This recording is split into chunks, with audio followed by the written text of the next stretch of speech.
జై కొమరం భీం, జై ఆదివాసి. అగారిన వర్గాలైనటువంటి మన దళిత గిరిజనుల బతుకులు స్వాతంత్రం వచ్చి 75 ఏళ్ళు జరిగిన ఈరోజు ప్రపంచ ఆదివాసి దినాన్ని మళ్ళీ ప్రతి సంవత్సరం జరుపుకుంటున్నా కూడా ఆదివాసుల మూలవాసుల బతుకులు ఏమాత్రం మారలేదు. చెట్టును ప్రేమించినం, మట్టిని ప్రేమించినం, చెమటను చిందించినం, ఈ దేశాన్ని కట్టినం, ప్రకృతిని కాపాడినం, అడవిని కాపాడినం, సర్వాన్ని కాపాడితే ఈ దేశం ఏమిచ్చింది మనకు?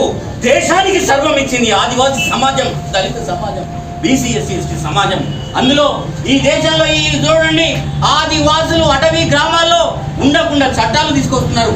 అటవీ మీద హక్కు ఉందని భారత రాజ్యాంగం 5వ షెడ్యూల్లో ఈరోజు డామినియన్ స్టేట్ గా స్వయం ప్రతిపత్తి అధికారాన్ని డాక్టర్ బాబాసాహెబ్ అంబేద్కర్ మా గిరిజనులకు ఇవ్వడం జరిగింది. అనేక చట్టాలు, ఇలా పెసా చట్టం తీసుకోండి, 1/7 చట్టం తీసుకోండి, అనేక ఆదివాసి చట్టాలున్నా ఆదివాసుల పరిరక్షణ అనేటువంటిది జరగట్లేదు.